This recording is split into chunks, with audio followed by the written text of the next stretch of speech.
ಆಮೇಲೆ 15,000 ಜನ short fall of soldiers. ಇನ್ನು ವಾಲಂಟಿಯರ್ ಸಿಸ್ಟಮ್ ಇದೆ, ಕಂಪಲ್ಸರಿ ಮಿಲಿಟರಿ ಸಿಸ್ಟಮ್ ಇದೆ. ಆದರೂ they are not full time soldiers. They come for set of operations and they go back. So ಅದು ಒಂದು. ಇನ್ನೊಂದು ಈ ಹೂತಿಗಳು ಸುಮ್ಮನೆ ಇದ್ದರು. ಜನವರಿನಲ್ಲಿ ಅಮೆರಿಕ ಅವ್ರನ್ನ ಚೆನ್ನಾಗಿ ಥಳಿಸ್ಬಿಟ್ಟು ಆಮೇಲೆ ದುಡ್ಡು ಕೊಟ್ಟು ಸುಮ್ಮನೆ ಮಾಡಿದರು. ಇನ್ಮೇಲೆ ತಂಟೆಗೆ ಬರಬೇಡ್ರಿ, ಯಾಕಂದರೆ ಇಸ್ರೇಲಿಗೂ ಮತ್ತು ಯಮನ್ಗೂ 2,300 ಕಿಲೋಮೀಟ್ರು. ಅವರು ಮಿಸೈಲ್ ಹೊಡೆದ್ರೆ it has to go over Saudi Arabia.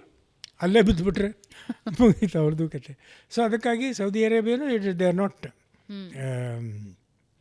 Encouraging Israel to ಕಣಕ್ಬೇಡ್ರಿ ಇವ್ರನ್ನ. ಇವ್ರಿಗೆ ಬೇಕಾಗಿರೋದು, it's also very poor country. ಇವ್ರಿಗೆ ಬೇಕಾಗಿರೋ ದುಡ್ಡು ತಾನೇ, ಒಂದಿಷ್ಟು ದುಡ್ಡು ಆರ್ಗನೈಸ್ ಮಾಡಿಬಿಟ್ಟು ನಾವು ಕೊಡ್ತೀವಿ, ಅಮೆರಿಕದವರು ಕೊಡಲಿ, ಸುಮ್ಮನೆ ಮಾಡಬೇಡ ಅಂತೇಳಿ ಈಗ ಒಂದು 3 ದಿವಸದಿಂದ ಆ್ಯಕ್ಟಿವ್ ಆಗಿದ್ದಾರೆ. ಬೇಸಿಕಲಿ ಅದೇ ಒಂದು ಬಾರ್ಗೇನ್ ಸಮ್ ಮನಿ ಅಷ್ಟೇ. ಅವ್ರದ್ದು ಸೀರಿಯಸ್ನೆಸ್ ಏನಿಲ್ಲ. 2,300 ಕಿಲೋಮೀಟ್ರ್ ಕ್ಷಿಪಣಿಗಳು ಇಟ್ಕೊಂಡಿದ್ದಾರೆ ಅಂದರೆ ಇನ್ನೂ ಇದೆ ಅವ್ರ ಹತ್ರ, to use it as a bargain tool.